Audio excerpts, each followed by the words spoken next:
I couldn't have told you 30 years ago when I was, or a little less than 30 years ago when I was getting started in my career, that this is where I would end up. But it's really been somewhat of a natural progression as I look back, not necessarily planned, but pretty natural. It's like, the Steve Jobs quote, right? You can only connect the dots in reverse. But 100% true in this case. I can look back and see how all the dots connected. But, when I graduated from the University of Michigan, to your point, in 1994 with a history degree, I didn't see where those dots were. And it was only through experiences that I was able to start connecting the dots backwards, but also seeing where they might go forwards. So, we've talked about this before. To me, nothing beats experience. You can't replace it, and you have to go through the experiences to have those dots in the past that you can connect.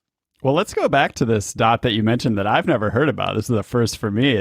So cheerleading business was how you got your start. How old were you at that point? It wasn't actually my start. Okay. So I would kind of call the beginning of my professional career about 7 years I spent with an early stage internet startup that grew into a growth company called CitySearch.com.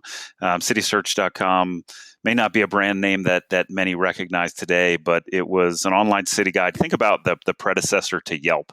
Sure. So probably most people know Yelp today. CitySearch was Yelp before it was around. And it was an awesome opportunity.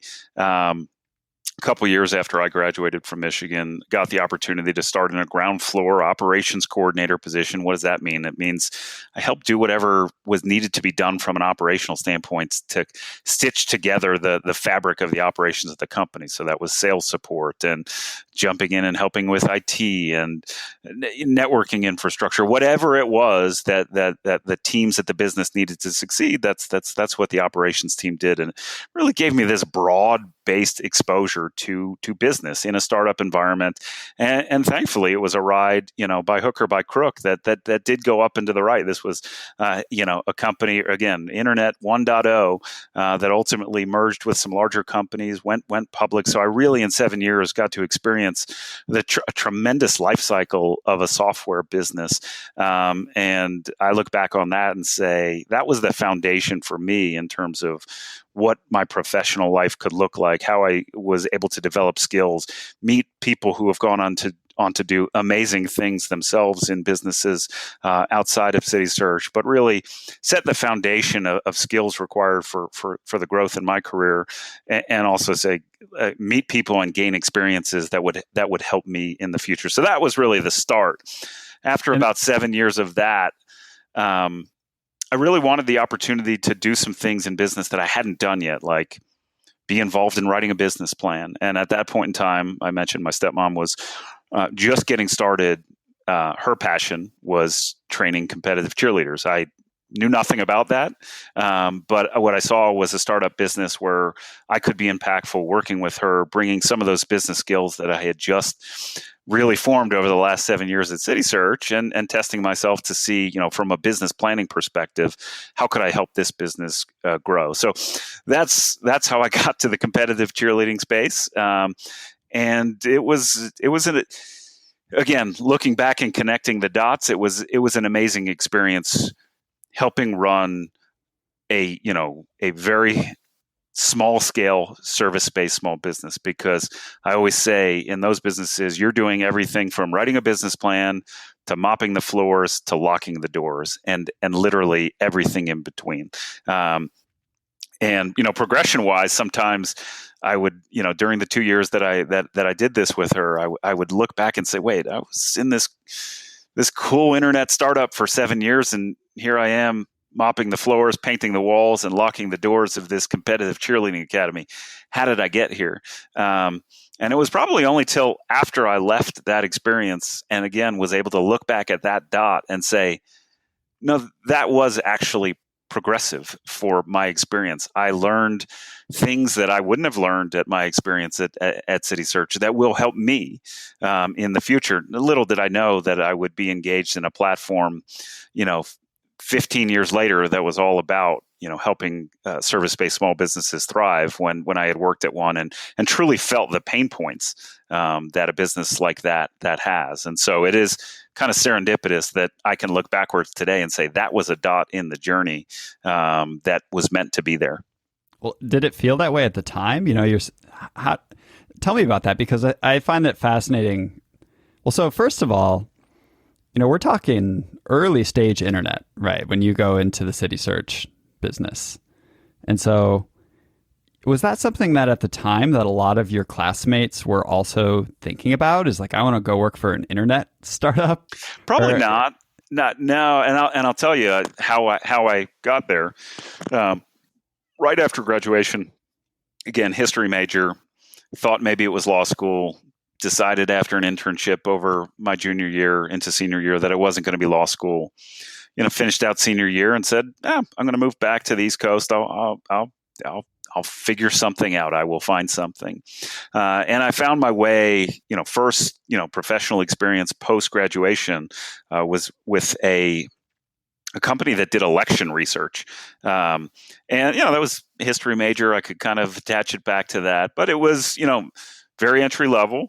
But it taught me, I'll tell you the first thing it taught me that you better be passionate about what you're going to spend your time doing, working during your time, because I wasn't incredibly passionate about the content of this job. There were some interesting things, and again, learning experience and everything, but it was the type of experience where I used to watch the clock during the day, and I said, my goodness, if I have to do this for the next 30, 40 years of my life, I can't imagine what that's going to be like. And I said, I certainly learned plenty more than this, but one of the things that I absolutely took away from an 18-month experience there was find something that you can enjoy doing, that you're learning while you're doing it, and you're not watching the clock along the way. Otherwise, it's not going to be the growth experience that you want it to be. So I finished that experience out. It was kind of all around elections, and the '96 election came and went, and there was an opportunity to potentially sign on and do it again. I knew I wasn't that interested in the content, so I said, let me go find the next thing to do. To your point, I did have a classmate from the University of Michigan who was in the art school, and he graduated, and he was really taking his graphic design skills, found a very, very early online ad agency in New York City that he was having a great time working for. And he said to me, as I was talking to him about what's next, he said, go to the library back then, take a book, teach yourself HTML. I mean, this is literally like HTML 1.0, so you can put it on your resume. And there are a lot of companies in doing this internet thing. Nobody could really describe what that was. Internet thing. Yeah, and send your resume to them. So literally, that's what I did. I went to the library. I taught myself basic HTML so that I could, make it appear in make a web page appear in a browser. So that's interesting. Put it on my resume, and back in 1996, early 1997, it was, for me, go look in the New York Times.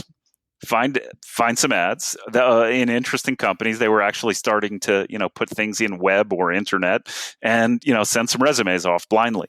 Critical mistake by the Times. They should have advertised for Google, because that was it all. So I did it, and a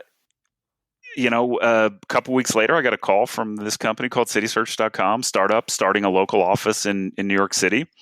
Went in. Got an interview, and got this entry level operations coordinator position, and ultimately that's how I found my way. Funnily enough, I had another colleague from school who was working kind of on in finance, and he was working closely with folks who had put early money into CitySearch.com, and he said, "Hey, give me your resume. I'll send these guys your resume." And the whole time I got the interview, I actually thought it was through his contact.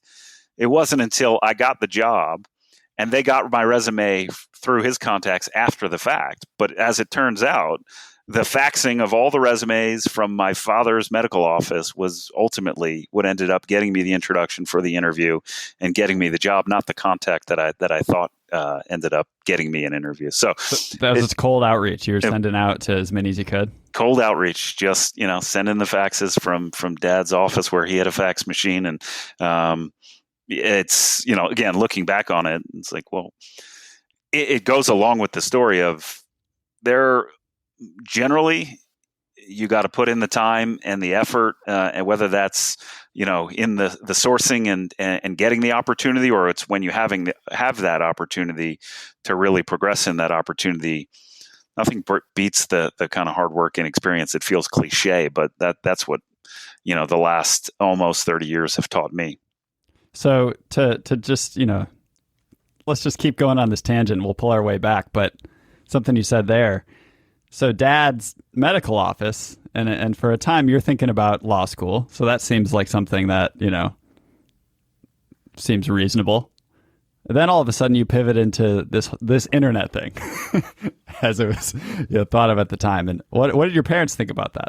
I think they were good with it. My dad early on knew, I would go with him when I was, a teenager, when he would go do rounds at the hospital. He was an orthopedic surgeon, go do rounds at the hospital on folks that, he had just performed surgeries on. And I quickly understood that wasn't for me. I'd walk into a room with him sometimes and be like, "Yeah, Dad, I got to walk out. I couldn't handle that. It just kind of wasn't my speed. It physiologically didn't fit." No. I didn't really like to see the people with their the recovering from a broken femur with giant pins in their leg. It didn't work for me. So I knew that, and he knew that.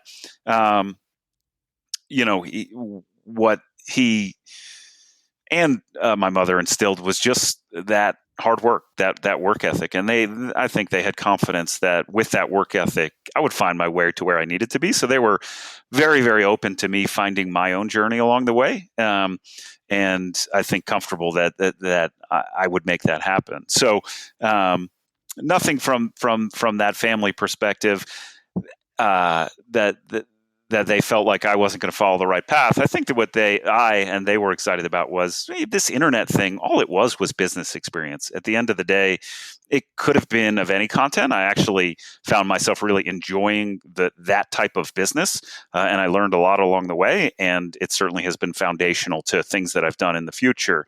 But it's just business. It's just understanding, how a business operates. What are the components of it? How you create executional capabilities within a business so that you can create a plan, develop the mechanisms for how you're going to achieve that plan. It's the basics of business that I learned there that really are applicable in any business. I took those same learnings to the cheerleading business and said, well, okay, let's install some of the things that I learned at CitySearch here in this business. Totally different content, cheerleading training versus, building a web advertising business, but a lot of the same just applicable business concepts that were great learning experiences and helped me not just in those two experiences, but really in everything that I've done since. Well, that's kind of what we're trying to do with Optimize too. Is with the students, the experience that you can get from starting a self-directed project when you're in college, whatever that is, even if it's a student organization or if, it's a very small business or community effort, those are things that you get under your belt, and those, end up being tools that you bring back, I think, in everything you do.